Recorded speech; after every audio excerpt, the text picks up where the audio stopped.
involved today. It is entitled Issues in Reproduction. So the format of the class, we'll have a few more announcements, and then we'll have Professor Potts discuss the safe abortion stance, and then we will have Mr. Trent Horn speak on the pro-life stance. So I'd like to introduce both of those. Mr. Trent Horn. Ever since he converted to Catholicism at the age of 17, Trent Horn has had a passion for explaining and defending the faith. After earning a degree in history from Arizona State University, Trent traveled the country training pro-life advocates on college campuses to engage opponents in compassionate and persuasive dialogue. After completing a master's degree in theology, he trained an obstetrician and reproductive scientist. He is a professor in maternal and child health and the first and former holder of the Fred H. Bixby Endowed Chair in Population and Family Planning at the School of Public Health, and developed the Bixby Center with a team of young experts. For over a decade, while he was on the first medical director of International Planned Parenthood Federation, he introduced family planning methods into scores of developing countries. As CEO of Family Health International, he launched the first large-scale study of maternal mortality, which helped start the worldwide safe motherhood initiative. He has published over 10 books and 300 scientific segues very much into another thing which I want to share with you. I believe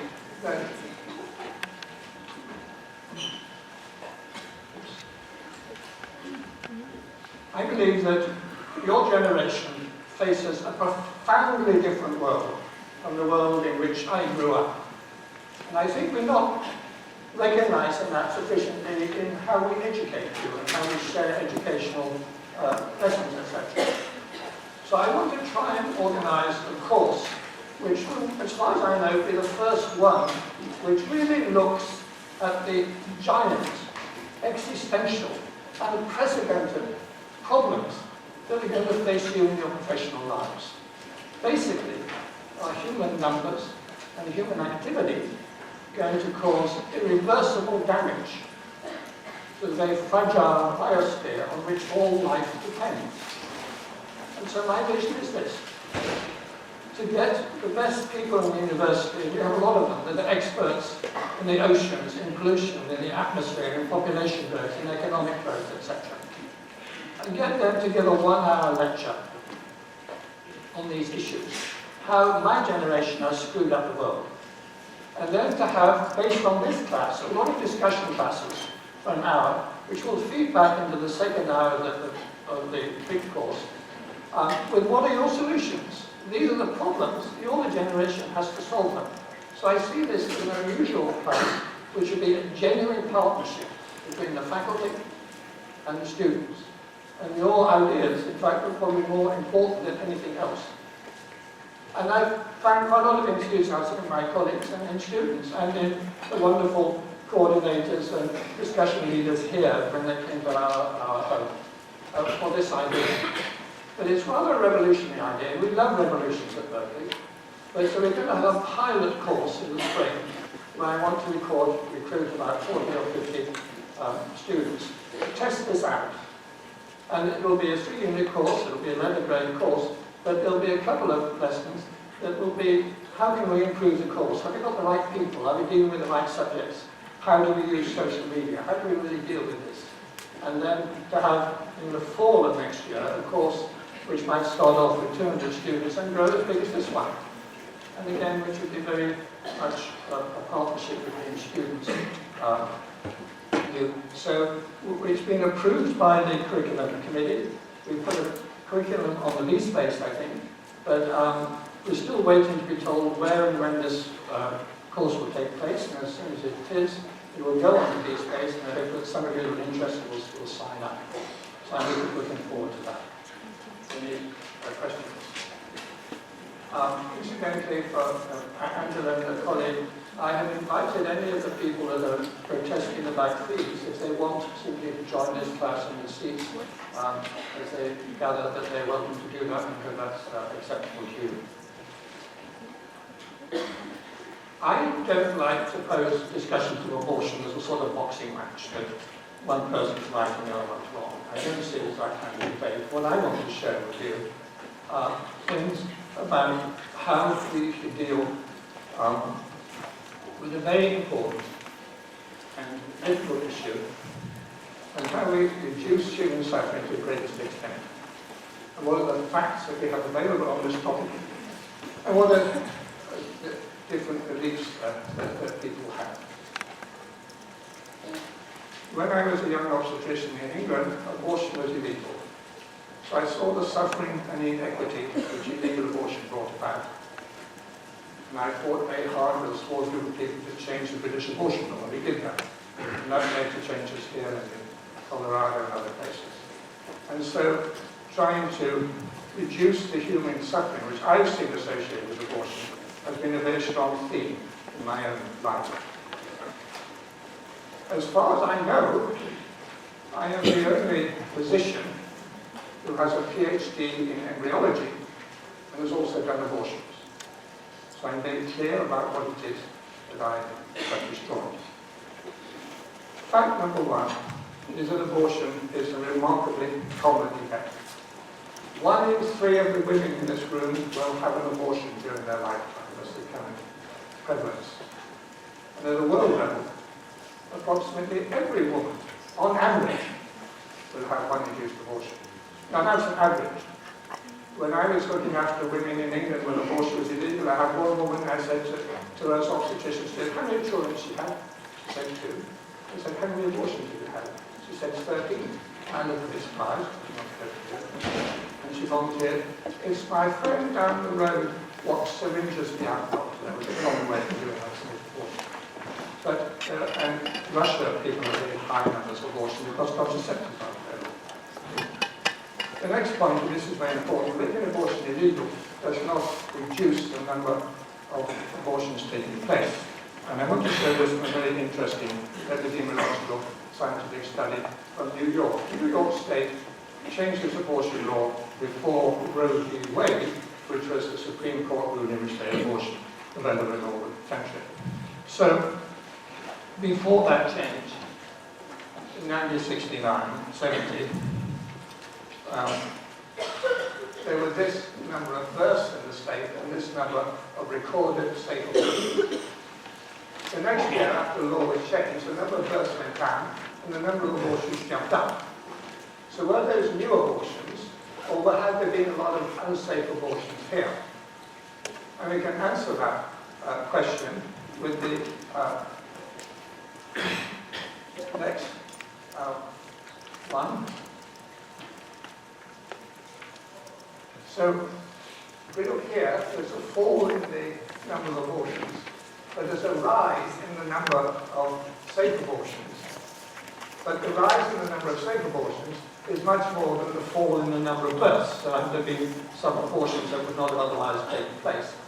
Well, we can solve that by the next year's statistics, where there's a little fall in the number of births and a very minor rise in the number of legal abortions.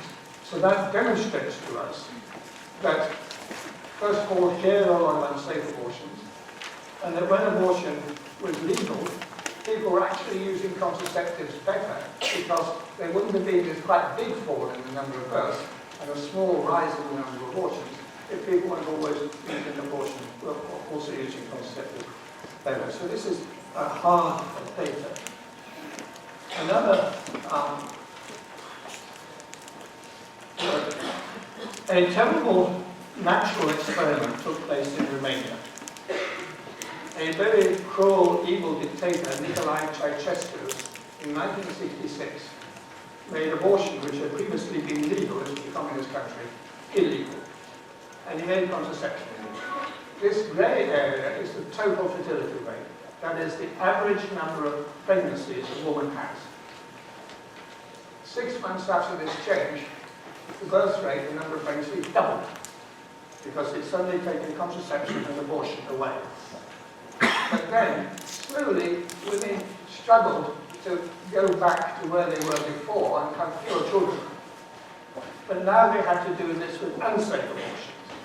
And the maternal mortality rate due to abortions went through the sky. Romania became the country in Europe with the highest maternal mortality rate. Then, when the Berlin Wall fell, the Romanians killed Ceausescu. I understand why, but they hated it.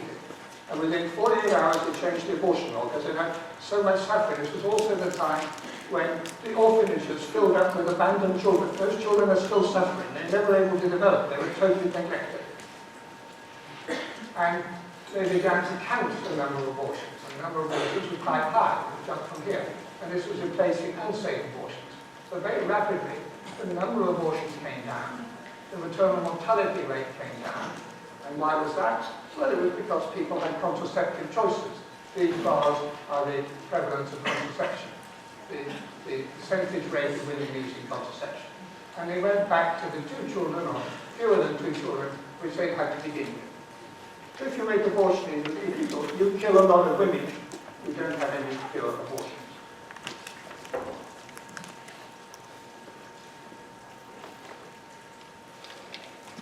The biggest difference that I know of in public health, the little difference in vital statistics, the biggest in equity, is the difference between safe and unsafe abortions. Safe abortion has a death rate of about 1 in 200,000 in the first 3 months of pregnancy. Where I work in Africa, women having an unsafe abortion have almost a 1 in 100 chance of dying. In Africa, there are 6 million unsafe abortions every year. About 26,000 of those women die. I have just walked across the campus, and every time I walk across the campus, I think of that statistic, because there are approximately 26,000 male and female students on this campus. So every year, as many people as you can see on this campus in Africa, as many women, basically often young women of your age, die because they are forced to have unsafe abortion.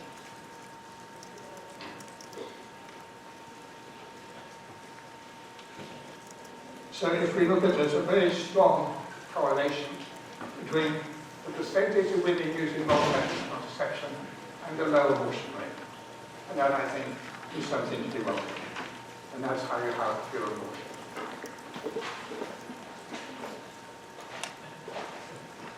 My research was on the implantation of a mammalian embryo. This is a mammalian egg, about 40 hours after fertilization, literally on the top of the needle. No embryologist on this planet could tell the difference between that set of cells and the human cells. They're all exactly the same. My study was how they implanted into the uterus. Some people would say that that is a person, and it reserves the legal and ethical rights to go with a person. Other people have a different point of view. There are different views in this room, and they will be talking about that. My point is that there are no absolutes in biology. So if you did an eye clicker thing, I'd probably get a different answer here between you, whether that is a person or not. But is that a person? Is this a person? I think it's a person. I think it's a lovely, much-loved baby. But, as an obstetrician, I would have been sued if I had not aborted that baby. And every obstetrician, Catholic, Muslim, Mormon, anything else, would have aborted that baby. There were no absolutes. That's because the baby was not in the womb, but was an ectopic pregnancy. Most ectopic pregnancies lead to bleeding and threaten the woman's life. That's why they're always 100% removed. And if you didn't remove them, you'd be negligent and probably go to prison quite soon. But 1 in 1,000 ectopic pregnancies goes undiagnosed, and this one went undiagnosed, and there's the MRI study of that baby built. And, so here is the uterus pushed to one side, totally empty. Here are the limbs and the head of the baby. Here is the woman's mouth. It was an ectopic pregnancy. So there are no absolutes. A molar pregnancy is a result of normal sexual intercourse, but they're always aborted. It is genetically unique, but there's no embryo, it is just a center. If we look at early mammalian eggs and human eggs, as looked at here, then you find a lot of abnormalities. And in fact, about 15% of women that recognize pregnancy from a late period will have a spontaneous miscarriage or spontaneous abortion.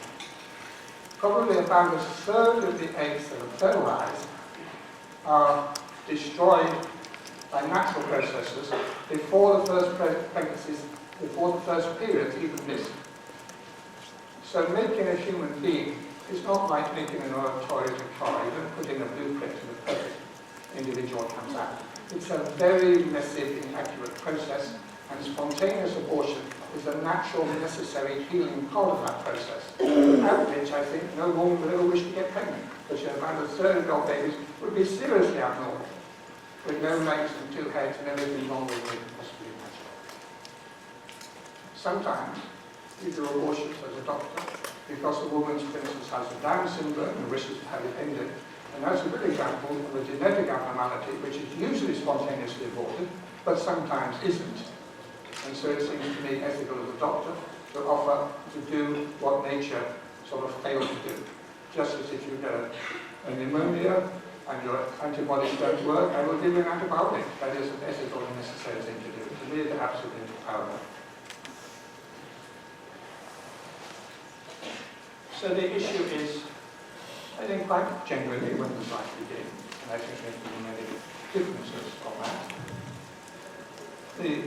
Probably the foremost Catholic theologian in the 20th century, I always regret I had the chance, and I knew a good Catholic theologian, I really should have met him by that hearing, said the moment when soul, when life begins, in the fullest sense of the beginning of the human person, does not belong to the date of revelation. That's a very true fact. I know a lot about embryos, but I cannot tell you when life begins. I cannot provide convincing evidence when it does begin and when it doesn't begin. I can make a judgment, and I can share that judgment with you, because I've had to use that judgment in my medical practice. It's very important to recognize that Roe v. Wade does not say abortion is right or wrong. It says when those trained in medicine and theology are able to arrive at a consensus of when life begins, it's not the role of the judiciary to decide. That's a very profound philosophical statement, and it's a very, very important one. And to overthrow Roe v. Wade would be to turn our back on 200 years of religious toleration. I see life as a continuous process, and we have to make dramatic and sometimes arbitrary divisions. And the best way to look at this is in the non-emotional world, or very non-emotional world, of life after birth. We set different times when you can vote, when you can drive, when you can marry, when you can buy a handgun if you're stupid enough to want it. And those are all arbitrary decisions. But we know that to exclude the extremes. And I see the same thing in the development before birth. I think to call a blastocyst a person, in my personal opinion, it is silly. Or to say using an in-uterine device, to call it fashion. It's not difficult to distinguish between the blastocyst, which I spent thousands of hours studying an electron microscope, from a newborn baby. You can do that, and I can do that. Where we make the arbitrary decision as life begins is a matter of judgment. It's an important judgment. It's one that we have to make. This is a beautiful picture from the National Gallery in London by Covelli. And it tells you a lot about the way in which a lot of people have thought about when life begins. It is the Annunciation, when the angels are telling the Virgin Mary that she's pregnant. And if you look very carefully, you can see this sort of laser beam coming down from heaven with a very convenient little door here, and a dove. The dove symbolizes the soul in this particular picture. So we're talking about here is people trying to struggle with the fact that when does life begin, whether it's the life within the Virgin Mary or the life that we think about as men or our wives and husbands who carry. So I see laws about abortion as matters of religious toleration. They're defined by the First Amendment. And this was superbly sort of reinforced in Vatican II by the encyclical Dignitatis Humanae, which says that all persons have a right to religious liberty. This is the teaching of the Catholic Church of Vatican II. The right is the foundation of the essential dignity of each human being. Whether it's the protesters out there about raising fees, or President of the University saying we want to raise them. Those are opinions which we need to discuss, which we can battle over, but we do it in a respectful way and in a non-violent way. All persons must be free to seek the truth without coercion. So for me, abortion, because there is no and never will be consensus on when life begins, because that's sort of a scientific question. You can no more ask me as an embryologist as when life begins, as you could ask me to prove whether heaven, as you could do if you ask an astronomer to tell you whether heaven exists by looking through a telescope for 30 days. You all know that would be a stupid thing to do, because it's philosophically a stupid thing to do. And asking somebody when life begins to prove it is a stupid thing to do. And so we always have that diversity, and we have to allow for that diversity and respect it. So my personal judgment, and I have an obligation to still share that with you as our second speaker will. I have had the privilege of caring for many women in different parts of the world. I have enormous respect for women who are pregnant women. I've never met a woman who's been frivolous about the need for abortion. I've met women in tears, I've seen women die from unsafe abortions. And I think women deserve whatever information and care they need to make a thoughtful and sincere decision. And society, in my opinion, must respect that decision and extend empathy and support, whether the woman wishes to keep the pregnancy or end it. And therefore, in my book, to make abortion illegal is a philosophical and ethical disaster. Thank you.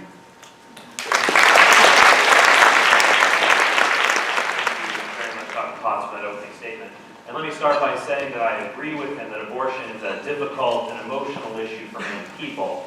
Let me tell you a story to explain why it's so difficult. I once was in the lobby of a pregnancy resource center. These are places that help women give birth to their children and then raise them or place them for adoption.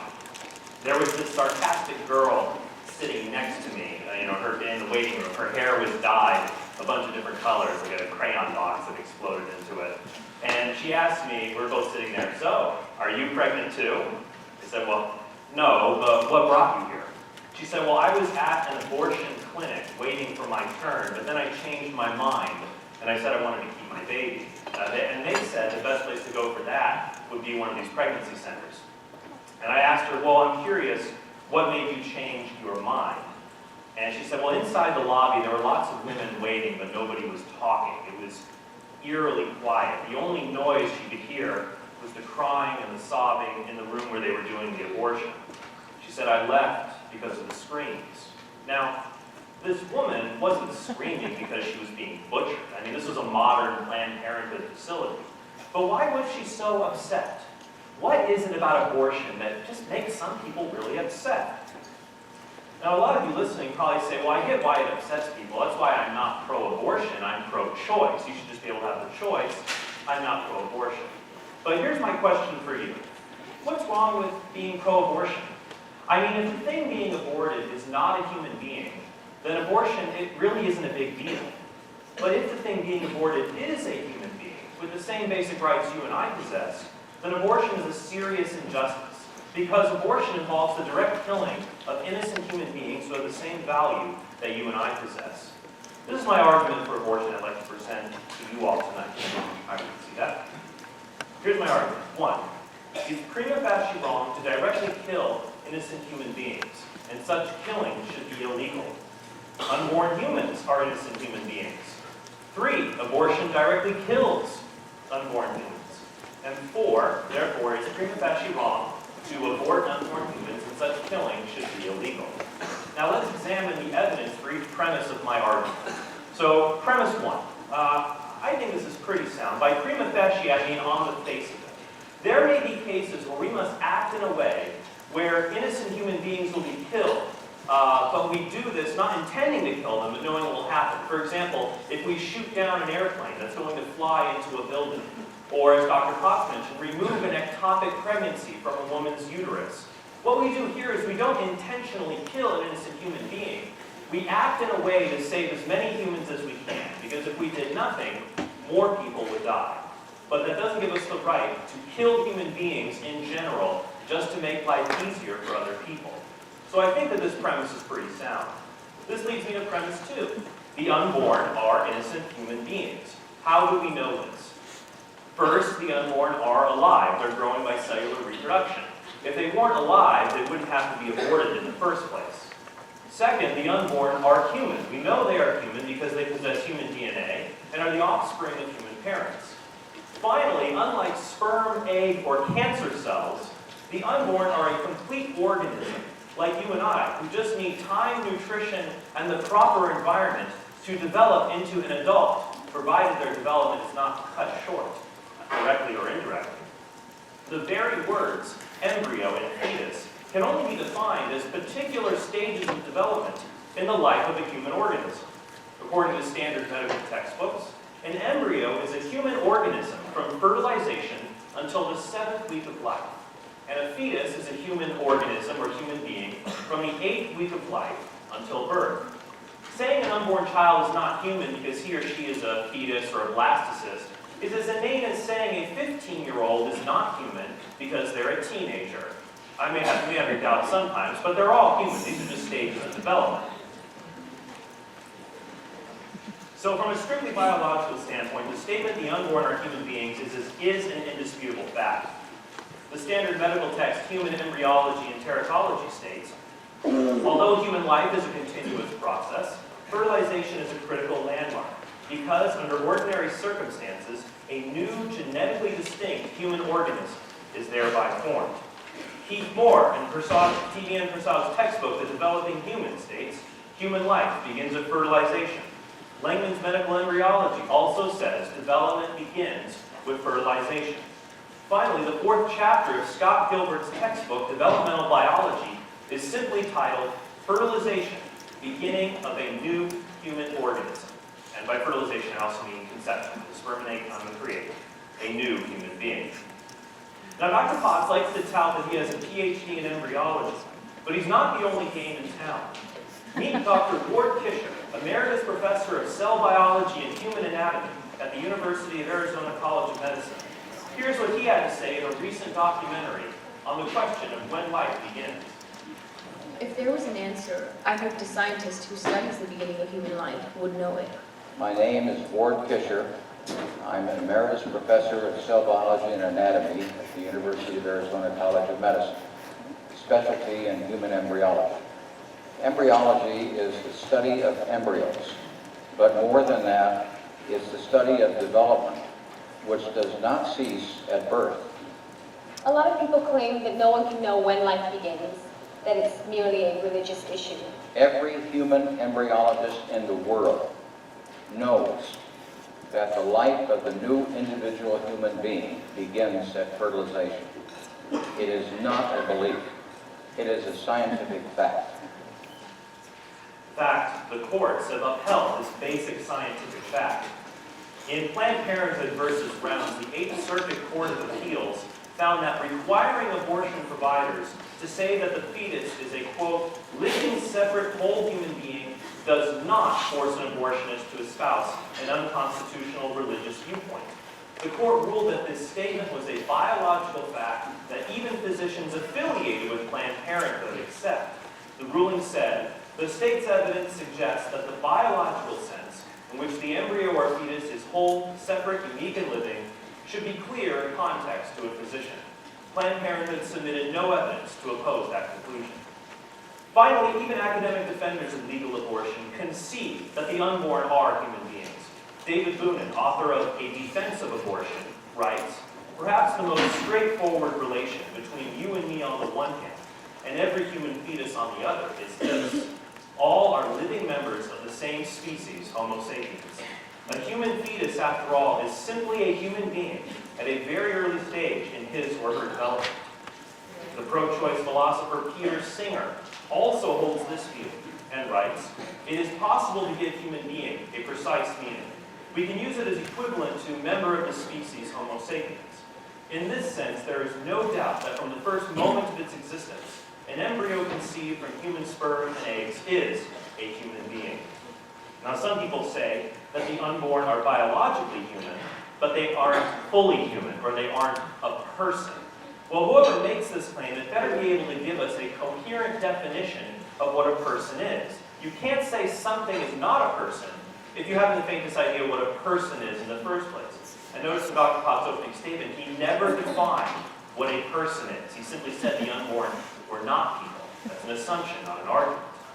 But these alternate definitions of personhood that are crafted to exclude the unborn don't work. They lead to absurd or repugnant conclusions. For example, if a person is anything that can feel pain, then disabled humans who can't feel pain would not be persons. More importantly, any animal that could feel pain would be a person.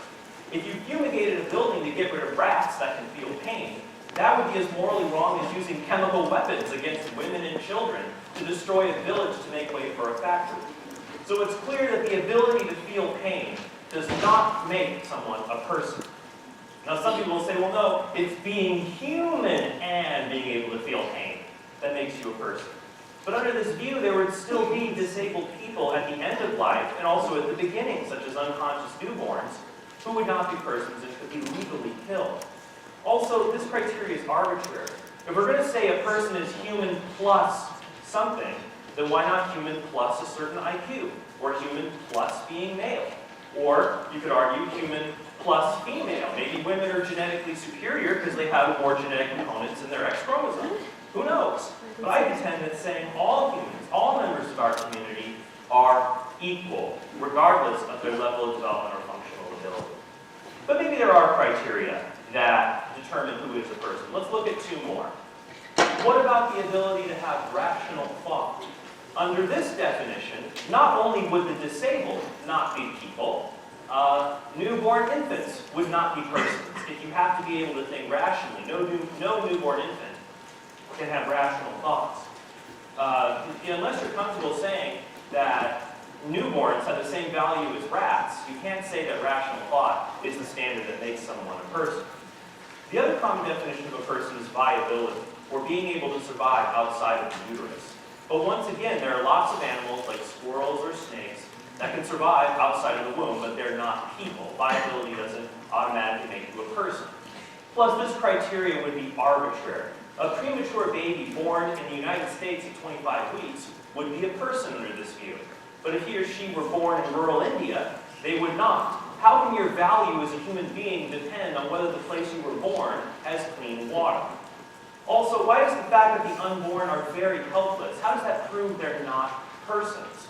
Without technology, human beings are not viable at the bottom of the ocean or on the surface of the moon. But an astronaut or scuba diver whose gear malfunctions doesn't suddenly transform into a non-person. They're still a person. They won't be around for much longer, but they are still a person even if they are not viable. Or here's another example. Human beings are not viable on the planet Mars.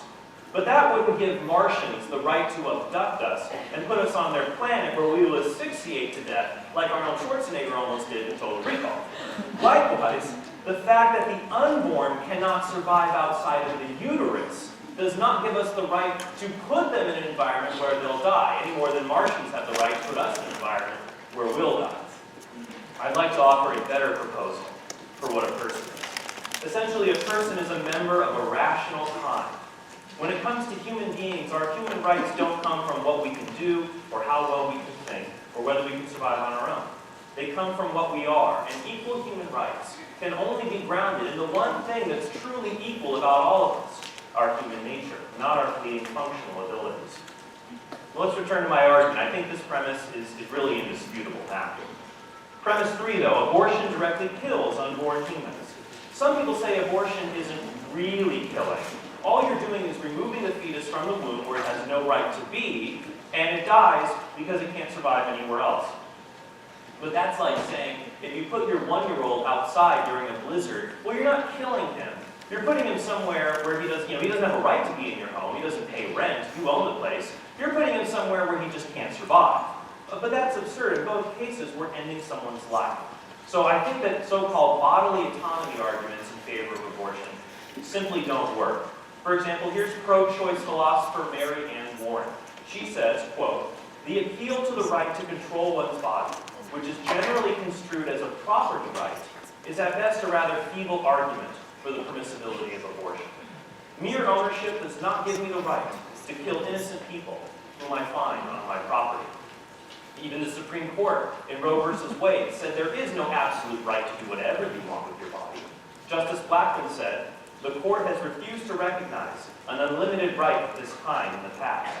If you engage in an activity that's ordered towards creating helpless children, then you have an obligation to provide and care for those children that you helped to create. If you are a man, you have, at the very least, the obligation to provide child support for this person, even if you didn't intend to create them. If you are a woman, you have a responsibility to provide a safe environment in the womb for this child while he or she develops through the embryonic and then the fetal stages of life. Now, I agree that parents don't have an obligation to donate organs like their kidneys to their children. But that's because those organs are for sustaining their own bodies, and any other use is extraordinary and therefore voluntary and heroic. But what is the uterus for, if not for sustaining the life of an unborn child?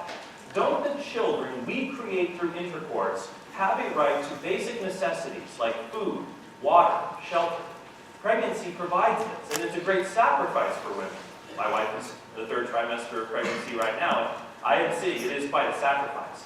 But women's bodies are made and ordered towards this sacrifice. It is not the same as giving someone a kidney. Abortion is not it's not the same as failing to give someone a kidney. Because abortion is not the passive removal of life support. It's the active killing of a healthy child via dismemberment. Prohibiting a mother from aborting her child is not like forcing someone to donate their kidneys to save someone's life. Instead, allowing the mother to abort her child is like giving someone a kidney and then taking it back after you've given it to them and killing them in the process. To demonstrate that abortion involves the direct killing of innocent human beings, I have provided visual evidence of what abortion does to human fetuses and human embryos.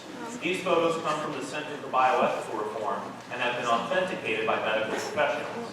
Now, some of you may object that graphic images of abortion are merely appeals to emotion, but consider the words of pro-choice advocate Naomi Wolf. She writes, "How can we charge that it is vile and repulsive for pro-lifers to brandish vile and repulsive images if the images are real? To insist that the truth is in poor taste is the very height of hypocrisy.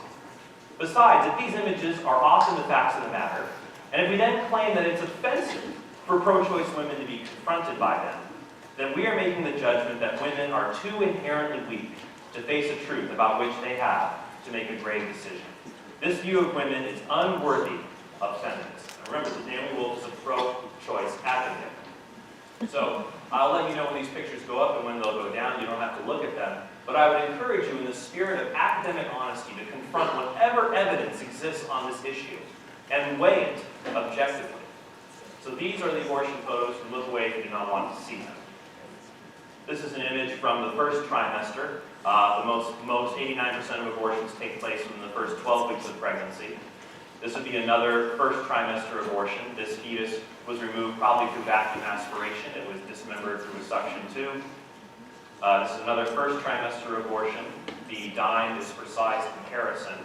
And this is another close-up of another 1st trimester abortion. The next photo is of a late-term abortion. Approximately 10,000 abortions take place at this stage of development every year in the United States. To put that into perspective, only about 8,500 people are killed by guns every year in the United States. The images are down if you want to look at them. Now, let's look at some common objections to the pro-life position. Dr. Potts brought up in his opening statement. One I want to address at length is the objection that abortion must remain legal, otherwise it's unsafe. Now, I'm all for safe abortion. If abortion were as safe for the child as it is for the mother, I'd have no problem with it. But obviously it's not. There is no such thing as safe abortion, because when you think of the woman and the child, half the people involved are always killed. So it's never safe for the child. It's designed to end their life. So this argument is simply fallacious. Just as we should not keep it legal to make it safer for bigger born people to kill smaller born people, we should not keep it legal so that it is safer for bigger born people to kill smaller unborn people. So this this argument only works when you assume the unborn are not human beings, and I've shown that assumption is incorrect. Even pro-choice philosophers agree this is a bad argument for legal abortion. Mary Ann Warren writes, "The fact that restricting access to abortion has tragic side effects does not in itself show that the restrictions are unjustified, since murder is wrong, regardless of the consequences of prohibiting it." Now, I agree, it is tragic whether anyone, a mother or her child, dies from a legal or an illegal abortion. But the answer to preserving women's health is not keeping it legal to kill one of the people involved in pregnancy, the child. We should be able to care for both, and the evidence shows us that we can. First, as this graph shows, maternal mortality, or women dying during pregnancy, was already dropping dramatically prior to Roe versus Wade, due to the introduction of things like antibiotics. In fact, there were not thousands of women dying every year from illegal abortions, as Dr. Potts inferred in his presentation. In fact, Mary Calderon, the former president of Planned Parenthood, said in 1960 that, quote, "Abortion is no longer a dangerous procedure." This applies not just to therapeutic abortions as performed in hospitals, but also to so-called illegal abortions as done by physicians. She says in 1957, there were only 260 deaths in the whole country attributed to abortions of this kind. Now, each of those deaths is tragic, but the answer, my friends, is not to make it legal to kill the other person involved in pregnancy. In fact, Dr. Potts himself said in 1977 that those who want the abortion law to be liberalized will stress the hazards of illegal abortion and claim that hundreds or thousands of women die unnecessarily each year, when the actual number is far lower. He said this 4 years after Roe versus Wade. Also, modern countries that outlaw nearly all abortions, like Poland or Ireland, have low maternal mortality rates. In fact, their maternal mortality rates are 1/4 the level we see in the United States, where abortion is legal through all 9 months of pregnancy. I want to actually talk, you can see Ireland and Poland on this map. Abortion is outlawed, and they have very low abortion rates. I'd like to talk about the country Dr. Potts brought up, which is the country of Romania. As you see, it has legal abortion in the first trimester. It also has one of the highest abortion rates in all of Europe. Has that led to a dramatic reduction in maternal mortality? Well, if we see here, look, it's even higher than these other countries where abortion is much more restricted. So my point is that legal abortion is not essential to low levels of maternal mortality. And oftentimes these figures are embellished by pro-choice advocates. A study by Koch et al. In 2012 in the International Journal of Women's Studies showed this. And I want to go back to my main argument, though, which is the moral argument, that if the unborn are not human beings, Dr. Potts is completely right. We should have abortion everywhere. We should pay for abortions, and I could care less if the unborn are not human beings. But if they are human beings with the same basic rights you and I possess, then it's unjust to say we should keep it legal so that it's safer for bigger people to kill them. And that's simply unjust. So I'd like to look now, I'll have a few minutes left, at some of the other points that Dr. Potts brought up. He said abortion is common. Well, sure, but so is child abuse, child labor, and spousal abuse. Just because something is common doesn't mean that it's right. He says outlawing abortion doesn't stop it. Well, sure it doesn't. Whenever you outlaw something, it's going to continue. But when you make something illegal, it does reduce it. My point of view is that women are rational, law-abiding citizens, and that when laws are passed, women will follow them. The view that says women will get lots of illegal abortions assumes women are not law-abiding, which I think is an affront to women's dignity. Now, number 3, he says it's not about who's right and who's wrong. Well, it actually is. This is a false neutrality. Dr. Potts holds the view that I am incorrect, that the unborn are not human beings and they do not deserve to be protected under the law. We disagree. That's fine. The question is, when two people disagree, where does the evidence support their view? And I'm the only one who presented evidence tonight about whether the unborn are human or not. He said there are no absolutes in embryology. Well, that's as contradictory as saying, I can't speak a word of English. Let's think about it. There's no absolutes in embryology, except for the absolute that there are no absolutes. And that's simply not the case. I would say Dr. Potts is absolutely committed to abortion being legal. There's one. So we have to get to where the evidence leads us. He also said that high death rates in early embryos, that many unborn children die naturally, justifies us ending their lives ourselves. But that's like saying because people over the age of 85 have very high rates of death from things like heart attacks, it's okay to kill people over the age of 85. That doesn't follow at all. Just because someone's in danger of dying doesn't give us the right to kill them. In fact, I was very disturbed what Dr. Potts said in his opening statement. Essentially this: if nature fails to kill a human, I'll help in that process. I remember that the Hippocratic Oath says to do no harm, and that should apply to every human being. He said we don't know if anyone has a soul. Science can't find a soul. That's absolutely right. Science can't show anyone in this building has a soul, because the soul is an immaterial, philosophical, and theological concept. I haven't brought up souls in my presentation. My presentation is not a religious argument. I agree that we should have religious liberty, but religious liberty cannot be absolute. In Reynolds versus the United States in the 19th century, the court ruled that polygamists didn't have the right to use their religious liberty to have as many wives as they wanted. The court said if you could do anything you wanted in the name of religion, every man would be a law unto himself. Should we tolerate people's religious beliefs that infants are not children and could be sacrificed to some god? Well, clearly not. We have to have limits. We have to stop people if they use their religious beliefs to hurt other innocent human beings. And that would apply to human beings from the moment they are conceived.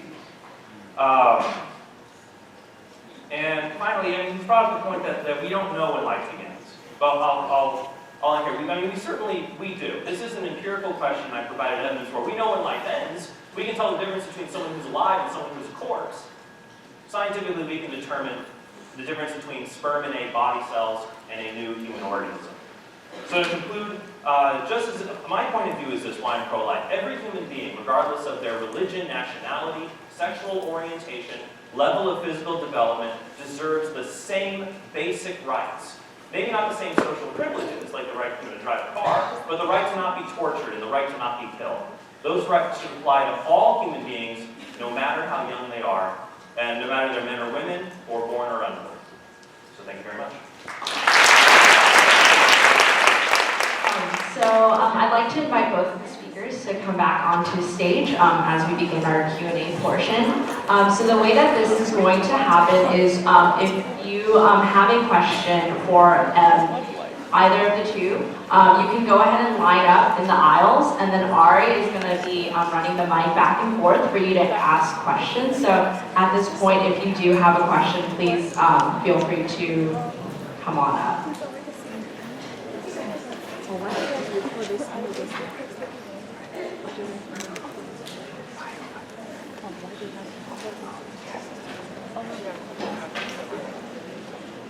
Hi, can I ask both of you, I know a broad question, but why is it that we define abortion as killing human beings? So why is it that we want to limit it to just human beings? Why do we say that it's bad to kill human beings? Why can't we say it's bad to kill like a sentient being that can feel pain? So why do we define it like that? Well, Does that make sense? yeah, I think I see your question. Well, I think that we have a deep, resounding intuition that human beings matter more than other sentient creatures. For example, if there was a house that was on fire, and you saw that there was, let's say it's an orphanage that's on fire, and there is this is why I'm saying this, so there's a baby inside who has no relatives, and there are also 3 chipmunks. Now, if just being sentient, being an animal mattered, it would seem to make sense we should save those 3 sentient chipmunks over the infant. But people don't really believe that. So I think that we understand humans matter more so than other animals, even if they have equal sentience. But for me, the only thing that can explain why infants matter more than cows and dogs and horses is because they're members of the human species. And the unborn, like embryos and fetuses, are also members of the human species. They should be valued as well. You're getting awfully near to suggesting there's some sort of divine business difference. Certainly, I think we should give much more respect to other animals, particularly animals with big brains. Personally, I would rather do a 6-week abortion than kill a sperm whale with a 3.5 kilogram brain. I think that it's, for me, the dividing line is when the brain begins to develop in the embryo. And I think it's just playing tricks with words. And this is the whole trickery, unborn human beings, innocent human beings. It's a tautology that has absolutely no meaning. It's a faith assertion, it's not a fact.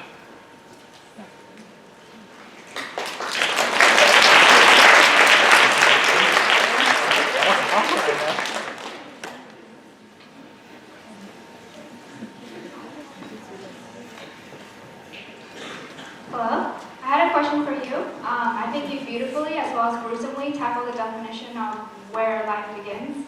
But can you give me sound data that proves that you're not removing the chances of survival as well as suffering from unborn people? You said yourself just now that the reason why we don't look at animals as much as human beings is because we don't realize them as we care about human beings more. But don't we care about human beings that actually feel suffering more?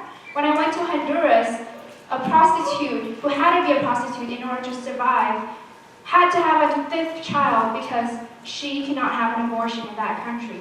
Do you feel that having that 5th child who may not survive, as well as who may lead more people in her family to die, it's actually better to save more people, as you said your goal was, than to actually let her have the abortion? May I ask you a question? And my wife actually just visited Honduras on a mission trip as well, and told me a little bit of what life is like there. Let's say that this woman who's in very difficult economic strains, she might have this 5th child, she can't care for her. Do you think let's say, suppose one of her children is a newborn infant. Would it be wrong for her to kill that newborn infant painlessly in her sleep to make way for the 5th I'm child? sorry, but the newborn infant can suffer. The newborn infant feels suffering. The embryo, fertilized, recently conceived embryo does not.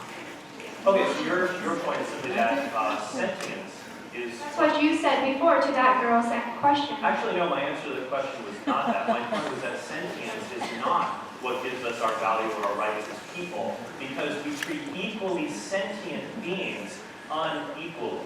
We're fine fumigating a building full of sentient rats, but not bombing a village full of sentient people. So there must be a criteria beyond sentience that grants us value. And to me, when we look at the data, the only difference between sentient creatures we kill routinely, like cows or turkeys, in a few days at least, is that human beings, especially newborn infants, are members of the human community. And my position is just that all members of the human community, regardless of how able-bodied they are, which is their level of sentience, should be treated equally. And I say to discriminate against someone because of how sentient they are is ableism, and I reject that. Okay, thank you.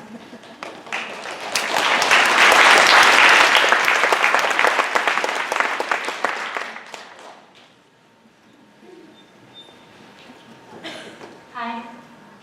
You presented some data comparing the relative maternal deaths in Ireland and Romania, supporting the fact that even though Romania has legalized abortion, they still have more deaths than Ireland.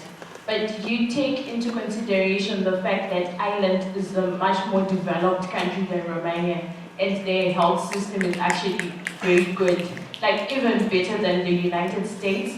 So wouldn't it be better to compare that to an equally developed country, like something that's on par with Romania and something that's on par with Ireland? Because their health system also determines if someone, when they go into a hospital, are they going to die or are they going to live? That's a very good question. Actually, I did do that in one of my slides. I compared the maternal mortality rates between Ireland, Poland, and the United States, where Ireland and Poland have much more restricted access to abortion. And in those modern countries, like the United States, maternal mortality is much lower. My point was not that making abortion illegal in and of itself automatically raises or lowers the levels of maternal mortality. My point in showing examples of modern countries where abortion is made illegal shows that it is possible to outlaw abortion and still have low levels of maternal mortality. That legal abortion is not essential to that, and I think the data I've shown, which is sourced from the CIA World Fact Book, shows that. Trent, you're remarkably naive. Let me tell you about life.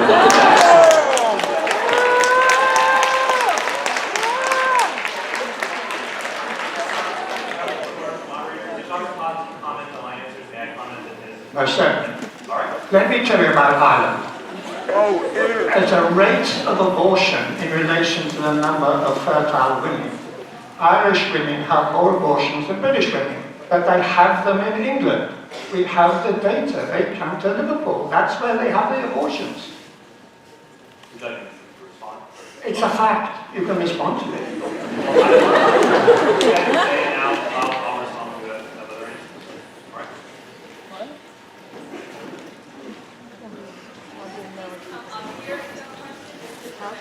Should turn the mic up.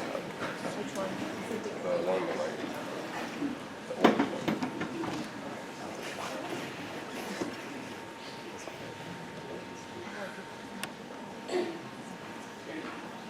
I'm just a bit confused about the distinction of there seems to be different viewpoints on how you define where life begins.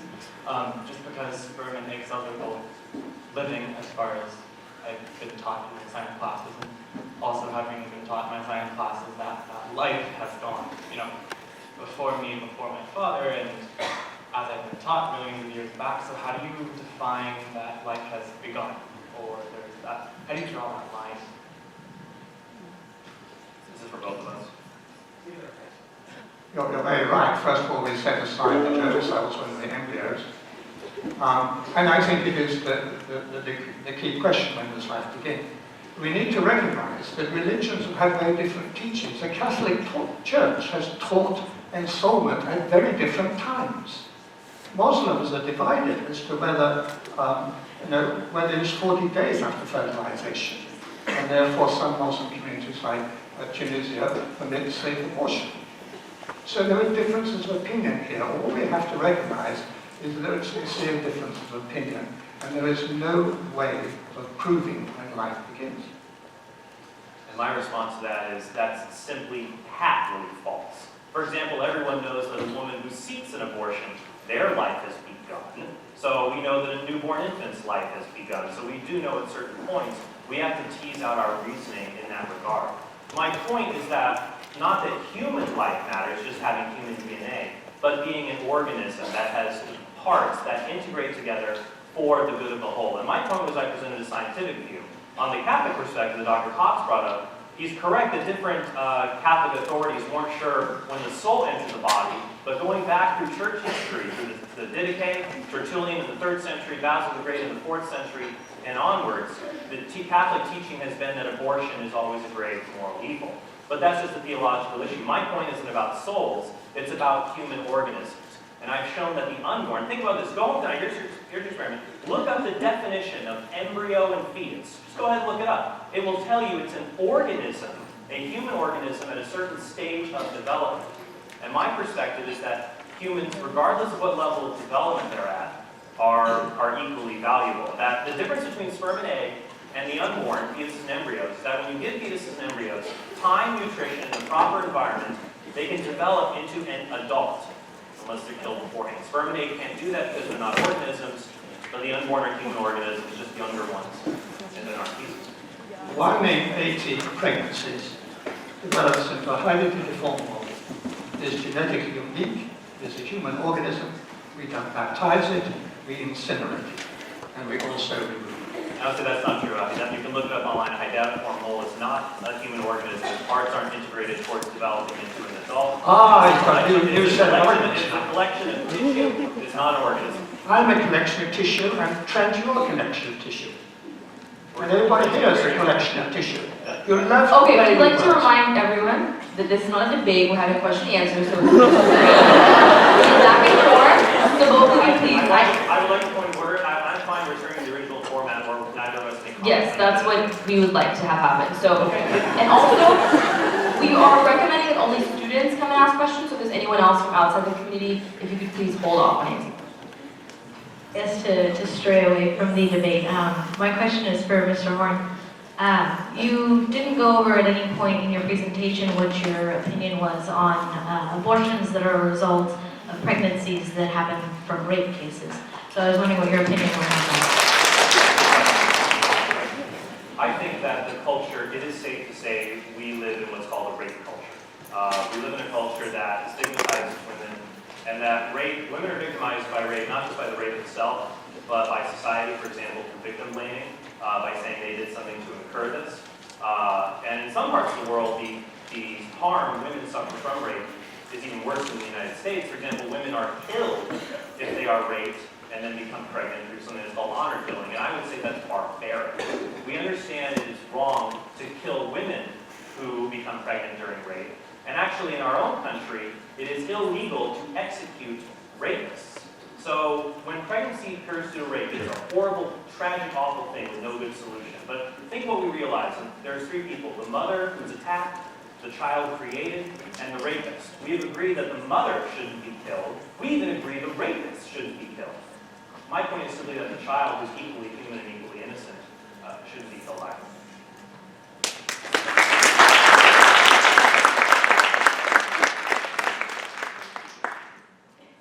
Hello, my question is more in the scope of economics, and I'd like to hear both of your opinions on it.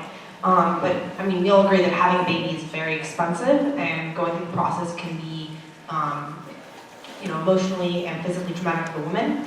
In situations where the woman is not economically apt to support the child,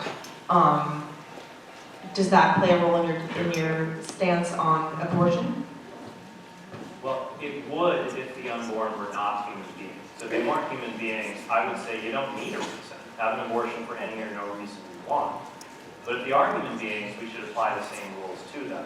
For example, when someone's in a difficult economic or social situation, we don't encourage violence or criminal activity to solve it. So if someone's lost their job and is on welfare, we wouldn't encourage them to rob a bank to reduce their income inequality. So I would say that violence and criminality are not good answers towards economic inequality, whether it's towards born people or towards unborn people. If the unborn are human, we should treat them the same way and not kill them just because they happen to be impoverished.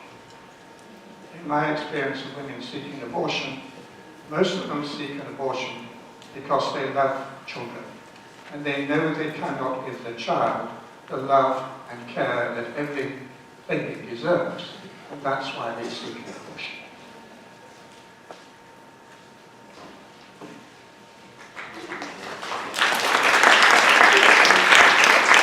I have two questions. So I noticed in the presentation of your arguments you use a lot of analogies. I was just wondering if you could present your arguments without a subjective definition of what a person is without using analogies. Wait, you want me to give a definition of a person? So I want you to tell me why you're pro-life without analogies. Okay. I can do that, but I don't think there's anything wrong with analogy. Let me say that the issue of abortion, what we're talking about here, is an issue of philosophy. It deals with moral reasoning. When we have a moral issue where people disagree, what moral philosophers do is they make analogies. They try to find a situation that resembles the disputed issue, but is sufficiently like it to gauge our moral judgment. So I would say the reason that I am pro-life is because I believe all members of the human community, all human organisms, no matter how old or developed they are, no matter what accidental traits they have, deserve to be treated equally. And that we know embryos and fetuses, those are just lower stages of development in the life of a human being. Just as we would, well, you said no analogies. My point is simply this.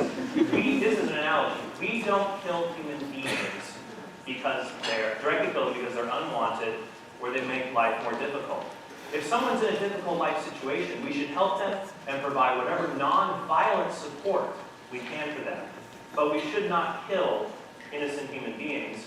And I think I've shown from the scientific evidence, the unborn fit under the definition of what a human being is as much as a born person.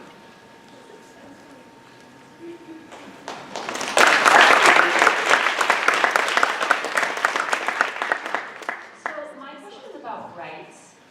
So you talk a lot about how the unborn fetus has a human right to live.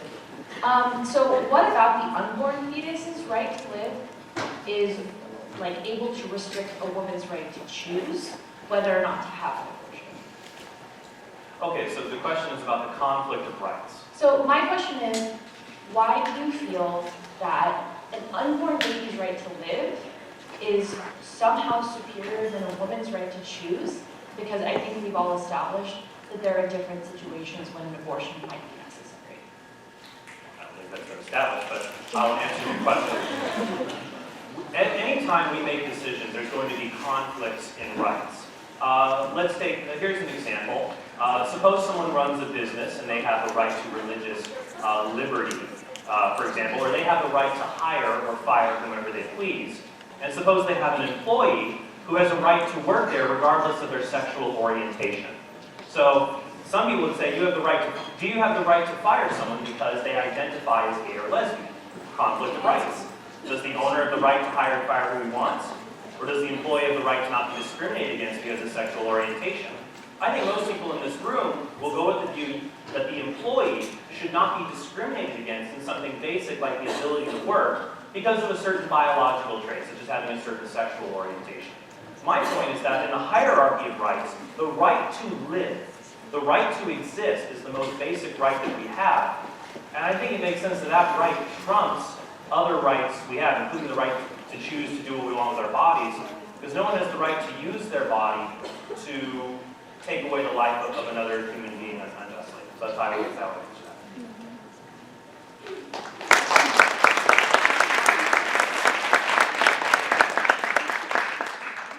Good afternoon. So, in your argument, you discussed how following intercourse, the man and the woman are both responsible for the life of their unborn child. You talked about how the man's responsibility is mostly financial, supporting money. At the least. At least, okay. Where the woman's responsibility is to carry and endure this very perilous and toll-inducing process of giving birth. Clearly, there's a disparity between the two. So my question for you guys would be,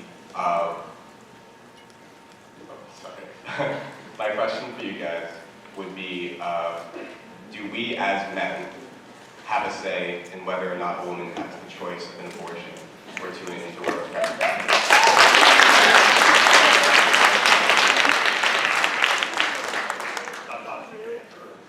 I hope you have a say, but you have to earn that say by voting and supporting abortion.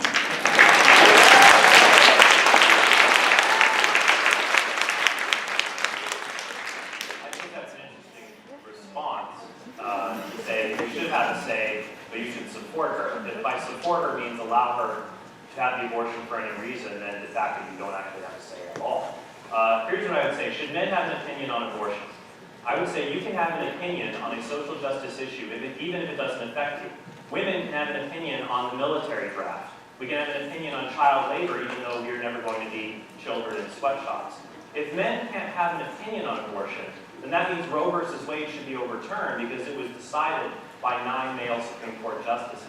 I'll give you that women during pregnancy incur a greater biological hardship.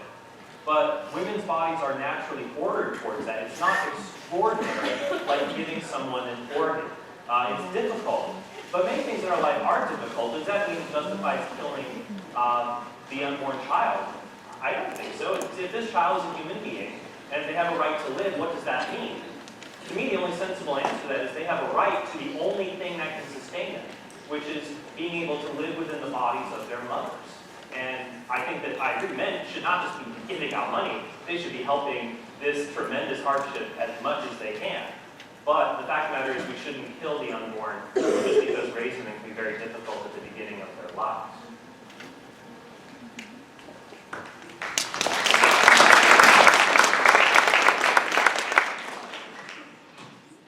Hello. Thank you for that question. I really appreciate it. It's kind of along the lines in the idea of, in the presentation that you presented, a lot of your scientific evidence has to do with male perspectives, especially in terms of the books that you mentioned. Although you did have certain quotes from individual women who have their own opinions about abortion. One of the questions that I really wanted to ask is, can you speak to how access to abortion disproportionately affects women of color, especially women of lower socioeconomic status? And I would hope that you could give me a different way of connecting other than your wife, because I don't know what your situation is. You may have maybe a very supportive husband, that's what's up. At the same time, your your wife is the one who has to experience pregnancy. Your wife is the one who has to make those decisions. So I feel like every time you would use that as a way to argue against certain, whatever, I don't know how you're using it, whatever, I don't know, you're in space. But anyways, I would prefer that you want to give me an example of how your wife shows that you're being supportive as a male husband. Okay, so your question was, can I talk about the impact of abortion on women of color? Women of color and also lower socioeconomic status. Sure. I would say that we do live in a country that is still dealing with the effects of what is called institutional racism. So because of what happened hundreds of years ago and even decades ago, when people from different minority groups, be it African American, Hispanic, Asian, what have you, has created a system where those in these minority groups face more hardships than I do. I certainly agree. I am probably I'm probably the most privileged guy here. So, and I know when I say I don't get it, that means hopefully I get it. So let me continue. Well, let me continue with my answer. So my point is that yes, people in minority communities and lower socioeconomic communities suffer from many different hardships, and so we should try to alleviate those and help those women where we can, such as if they don't have access to health care for both them and their babies, such as a lack of prenatal care, for example. I believe that the unborn children in lower economic socio groups, they are really out the boat now. They have a lot going against them. So both the mothers and the children in these communities need more of our support. So I'll give you the communities they face more challenges than others do. But those challenges also affect the unborn child, and if the child's a human being, we should help them and help their others.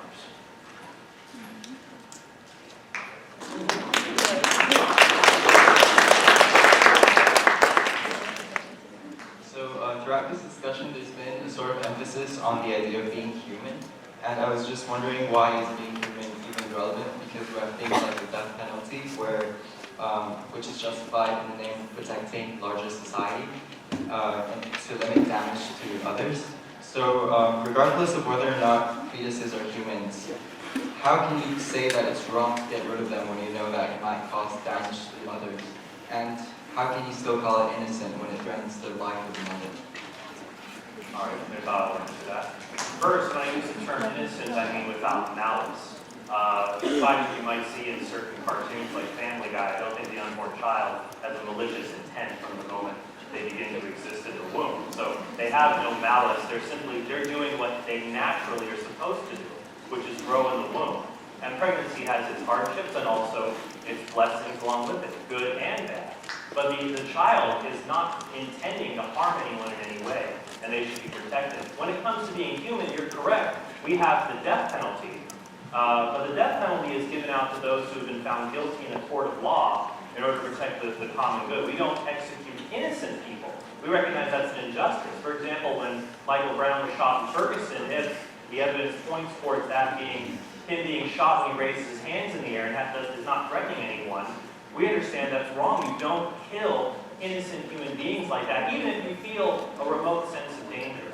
So if born human beings, members of the human species, should have those rights, I would say the unborn should have those rights as well, because I don't see a morally relevant difference that shows born humans should have rights, and the unborn should not without bringing any of those sentient animals. So that's how I would say.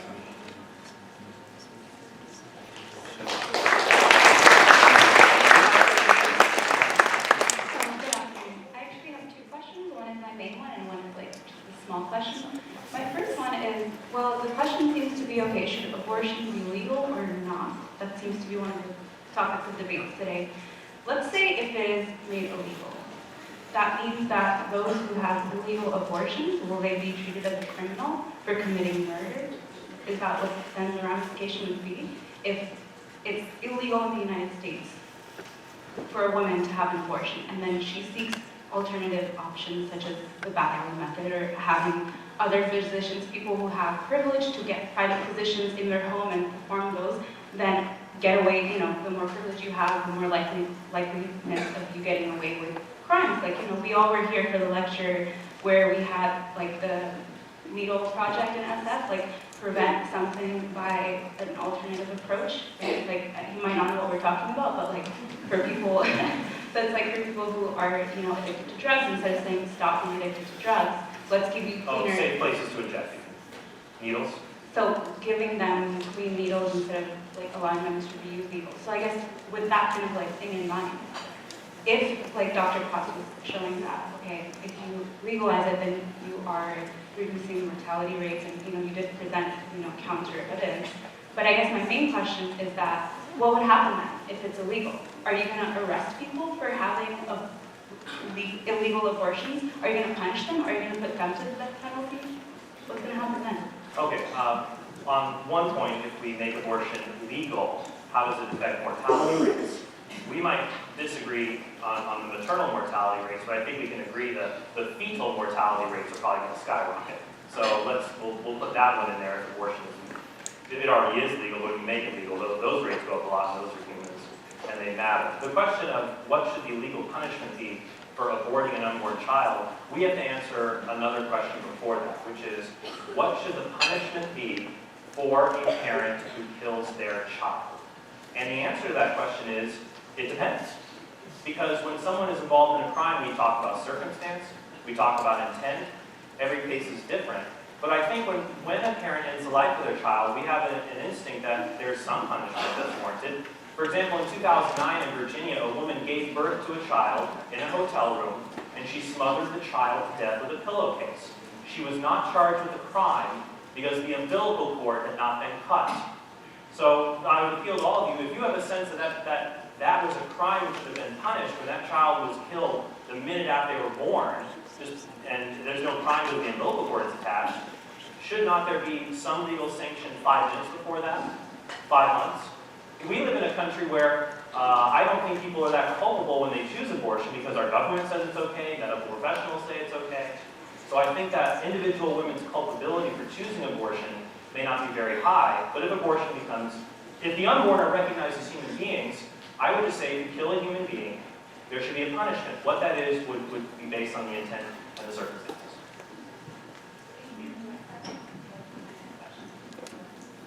If you actually have looked up the definition of embryo before telling us to go home and look at it, or even on our phones to look at it, because embryo is an unborn or unhatched offspring in the process of development. And in other definitions, it talks about animals, like frogs and chickens. Yes, absolutely. So you quite confidently claim that embryo refers to human? I said when it's used in the context of human beings, it refers to a stage of development. You're right. There are cat embryos, there are dog embryos, there are frog embryos. Embryo refers to the beginning of an organism's life. If you look up what a human embryo is, and most medical dictionaries will talk about embryo in the broad sense, and then say, in humans, this offspring, aka organism, is from the moment of conception until the 7th week of life. So you're right, but an offspring, that's another word for an organism. There's cat and dog embryos and there are human embryos, and humans stop being an embryo when they're 8 weeks old.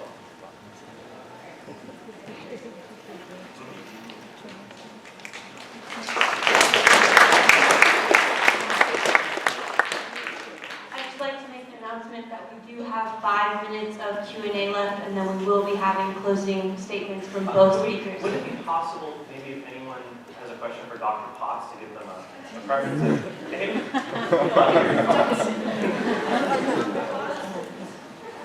Well,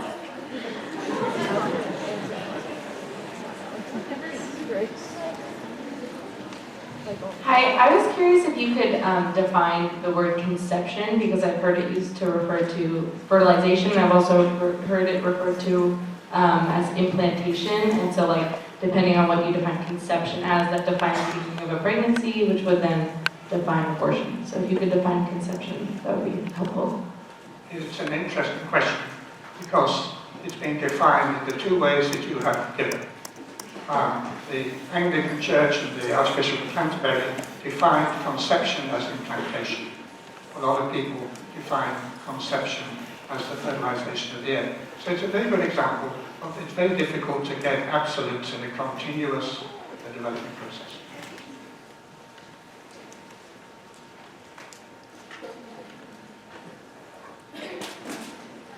sorry, I'm gonna come back to you. I had a quick question. I was wondering if you could speak to the point of where when a woman is pregnant and how you feel about that, like if a woman becomes pregnant and cannot have a child without fear of death. Sure. I would say that when human beings, when their lives are in danger, we should do our best to save as many lives as we can, but we should not kill one person to save another. For example, we shouldn't kill the mom in order to save the child, or vice versa. I think that in the cases the most common when this occurs, late in pregnancy, if there's a life-threatening complication, what we could do is we could do an early delivery or a cesarean section. The child may not survive that, but at least we're giving them a chance. We're not dismembering them in the process. Early, in a case like an ectopic pregnancy, we might remove the damaged section of the fallopian tube that is a problem. In that case, we're treating a medical problem and saving one person instead of losing two. So that's what I would say in those cases. But I would just reiterate, the vast majority of abortions aren't done to stop someone from dying. They're done to ensure the death of the unborn child so the parents' lives can continue on. So that would be my answer.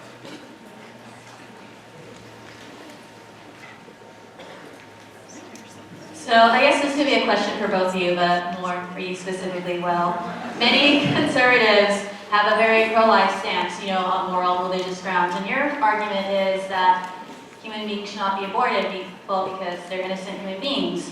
And yet many of these same conservatives, they they won't fund the same programs that would come to affect that unwanted child's life, like maybe less funding for housing, education, healthcare. And so, if you're saying that these unwanted individuals have a right to birth, a right to life, then how are they going to get access for those same rights in education, housing, healthcare, if many pro-life if many of those in politics who argue for pro-life are not ones to give support to those kind of programs? Okay, so the question is essentially, are conservatives hypocrites when they say they're pro-life, but appear to slash funding for social service programs and other things like that? What it means to be pro-life, the definition I'm proposing, is that all human beings have a right to live and can be deprived of that right without due process of law. So it would be hypocritical to say, for conservatives to say, it's okay to kill born people, but just not unborn people. That would be hypocritical. Cutting federal funding for programs, which we can debate whether it's right or wrong, that doesn't fall under that purview. So I would say that to be consistent, and my affirmation is just all human beings should have a right to live. Interestingly enough, liberals have a problem on this issue too. For example, liberals will support abortion and say people should have a right to choose. But many of them politically don't believe people should have the right to choose maybe to own a firearm, the right to choose to fire someone with a certain sexual orientation, the right to choose to not join a union, the right to choose to have funds to go to charter schools. So there are many liberals who say, I'm pro-choice on abortion, but these other choices, well, we got to restrict them because they hurt people. So I would say if a choice hurts someone, we should restrict it, and I think I've shown the choice to have an abortion greatly harms the unborn child.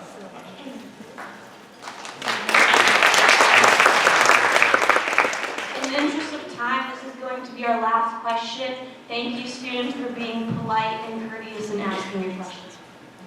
Hi. So my question has to do with bodily autonomy. So say you were in a car with your brother and you got in a car accident and he was hurt really bad and he's dying and he needs a blood transfusion and you're doing okay, and so, but there's no way that you're legally required to give him blood, and so you can't be required to give him life, and so why is that situation different from a woman wanting to have an abortion and get rid of a clump of cells instead of wanting to carry a being for 9 months and then have to provide for it once it's born? Here's how I would answer that question. First, I could say, if we were going to use the pejorative term clump of cells, I could say, well, yeah, I don't have to give my brother, who's just a clump of cells, he's living at home or whatnot, my blood. Here's the difference in those two cases. If I choose to not donate my blood to save his life, I'm not the one who is killed. He is dying because of something associated with the accident he was involved in. I don't kill him, I fail to save him. Second, my blood is ordered towards sustaining my own body, not anyone else's. So it would be extraordinary and voluntary for me to donate it to him. In pregnancy, it's very different. We're not failing to save. In the case of my brother dying, he's sick and dying, I'm not saving him. The child in the womb is perfectly healthy most of the time, really all the time. It's healthy, and abortion kills that healthy child by dismemberment. And second, it involves the use of the uterus, the rest of the pregnant woman's body, of course, but primarily the uterus is ordered for to sustain the child, so it's not asking for something unnatural or extraordinary to let the child live there. So I don't think those bodily autonomy arguments succeed. And this is the last question I will plug, but you want to see the fuller reply to bodily autonomy arguments or my pro-life view. I've written a book on this subject called Persuasive Pro-Life that you can get at Amazon.com or on YouTube. Thank you.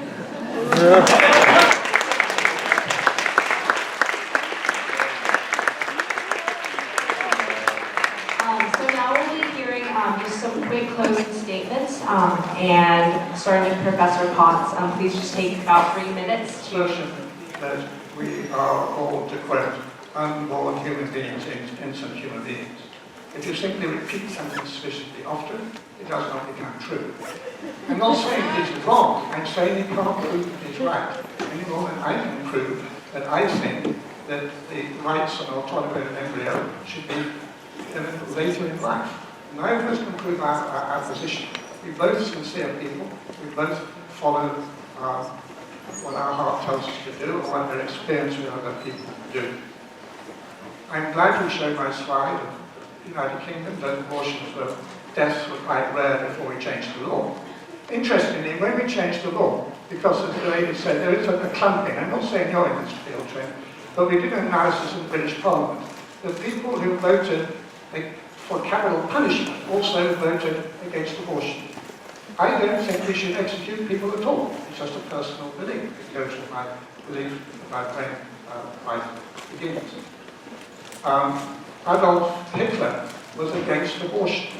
The last person to be executed for conducting abortion was a woman in Vichy-dominated France who was guillotined in 1942 because she was an abortionist. I don't think Trent's suggesting we should guillotine abortionists, but there is an aura here. Stalin reversed liberal abortion laws. Nicolae Ceausescu did. Idi Amin did. They're not very nice people.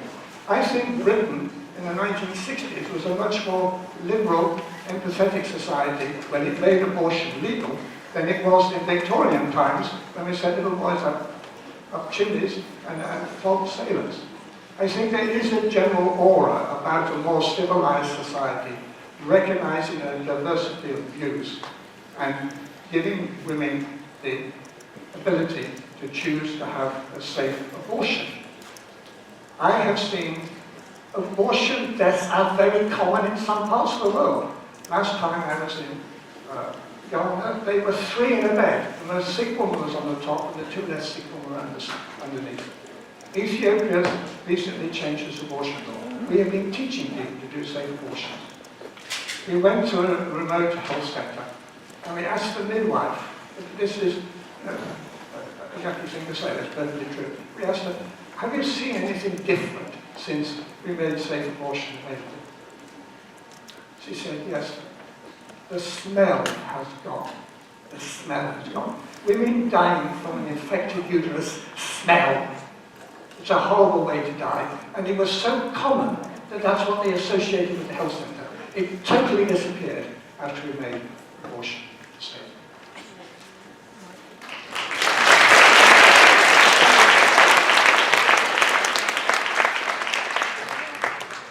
I'd like to close and ask you all living here tonight to think of just 2 concepts when you leave when it comes to the issue of abortion. Because the issue of abortion derives from a more fundamental issue. And that's this. Who matters and who doesn't? Who has rights and who should be respected and who shouldn't? Throughout history, when people have made excuses to disqualify some humans from having rights, they have always been wrong. They have always picked morally trivial differences. They have said someone's race matters, their sex, their sexual orientation, their functional ability, or their levels of intelligence. So the 2 things I want you to think of are equality and evidence. First, we should be committed to equality. That none of us in this room are equal. Some people are smarter than others. You guys go to Berkeley. I'm going to say almost everyone here is going to be smarter than I am. But it doesn't mean you're more human than I am, or that you should have more basic rights, like the right to live. Even though human beings are unequal, we have unequal lifestyles, backgrounds where we grew up, We all still believe in fundamental equal rights, and that should be grounded in the one thing that's equal about all of us, our human nature. There was a time when African pygmies were said to be less intelligent than Europeans, and 100 years ago, they were put in human zoos. And now today, we say the unborn, because they can't function, think, or feel like us, they should be treated differently and be legally dismembered. So I would say be committed to human equality, that all humans matter, regardless of who they are. And second, follow the evidence where it leads. If anyone's made assertions tonight, it's been Dr. Potts. He never defined what a human being was, and he never presented any evidence except for a slide showing an unborn child. Remember, I presented you tonight embryology textbooks. I had an interview with an embryologist. I showed you pro-choice philosophers who support legal abortion that agree with me who know when life begins. So I presented evidence that human organisms, from the moment they begin to exist, should have the same equal rights, and I would just encourage you